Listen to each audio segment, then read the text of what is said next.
आज हम अध्याय 4 के क्वेश्चन आंसर्स को देखेंगे। इस अध्याय से बेसिकली बायोसेवर्ट का नियम और वृत्तीय कुंडली में किसी चुंबकीय क्षेत्र की तीव्रता के लिए व्यंजन की उत्पत्ति और इस टाइप से क्वेश्चन आंसर आते हैं। बेसिकली इस अध्याय से 3 या 4 नंबर के क्वेश्चन आंसर पूछे गए हैं, लेकिन ये वाला जो क्वेश्चन है ये इस चैप्टर के बेसिक को समझाता है, तो पहले ये क्वेश्चन देखना ज़रूरी है।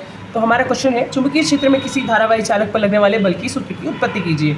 तो हम इस क्वेश्चन को देखते हैं। बेसिकली इसका कॉन्सेप्ट एक डायग्राम के थ्रू मैं समझाने की कोशिश करता हूँ पहले इन शॉर्ट फॉर्म में। बेसिकली इसमें एक चुंबकीय क्षेत्र लिया जाता है और इसके बीच में एक AB तार या एक तार को लिया जाता है। जब इस तार में धारा प्रवाहित की जाती है तो इस तार पर एक चुंबकीय क्षेत्र या बल उत्पन्न हो जाता है, जिसे हम चुंबकीय क्षेत्र या चुंबकीय क्षेत्र की तीव्रता को परिभाषित या एक उस तरह से उसको नाम दिया गया है। अब इसको हम एग्ज़ाम में कैसे लिखेंगे उसके हिसाब से मैं समझाता हूँ।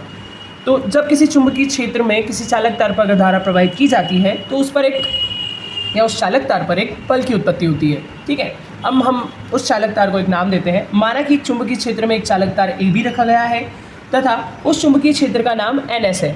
N उत्तरी ध्रुव और S दक्षिणी ध्रुव को दर्शाता है। जैसे ही इस AB तार या इस चालक तार में धारा I को प्रवाहित किया जाता है तो इस पर एक बल की उत्पत्ति होती है, जिसका मान निम्न कारकों पर निर्भर करता है। अब पहला कारक क्या होगा, इसमें तार में धारा प्रवाहित R जो बल होगा वो धारा I की क्या होगा, समानुपातिक होगा। दूसरा पॉइंट क्या कहता है, तार की लंबाई L चालक तार में लगने वाले बल की क्या होगी, समानुपातिक होगी, यानी कि F समानुपाती L जो कि चालक तार की क्या है, लंबाई है। हम मान लेते हैं कि चालक तार की यहाँ पर लंबाई कितनी होगी, L होगी। मैं यहाँ पर लिख देता हूँ। और चालक तार पर लगने वाले बल का मान चुंबकीय क्षेत्र की तीव्रता की भी क्या होगा, समानुपातिक होगा। तब हम इन सारी चीज़ों को हम पहले वाले पॉइंट से देखते हैं कि F समानुपाती I होता है। दूसरे वाले पॉइंट से देखते हैं कि F समानुपाती L होता है जो कि लंबाई को दर्शाता है।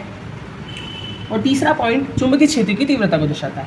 अब ये तीनों F के समानुपातिक है, तो हम एक अलग से अगर लिखना चाहे तो तीनों को एक साथ भी लिख सकते हैं। तो हम आखिर में लिखते हैं कि चालक तार में बहने वाली धारा तथा चुंबकीय क्षेत्र के बीच का कोण sin g के समानुपातिक होता है।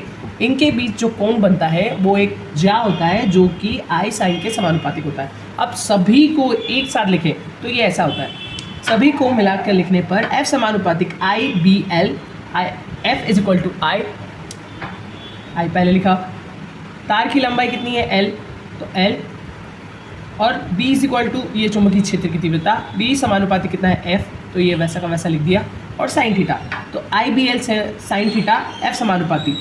अब इस समानुपातिक के चिन्ह को हटाकर हम एक K नियतांक का गुणा करते हैं या K नियतांक को लिखते हैं, जहाँ पर K नियतांक एक SI पद्धति में अगर इसका मान निकाला जाए तो कितना होता है, 1 होता है। और इस समानुपातिक के चिन्ह को हटाकर हम यहाँ पर इक्वल टू लिख लेते हैं। तो F समानुपातिक K IBL साइन थीटा, ये हमारे किसी धारावाही चालक में बहने वाले, अगर उसमें धारा प्रवाहित की जाए तो उस पर लगने वाले बल का मान है। ये हो गया हमारा क्वेश्चन खत्म।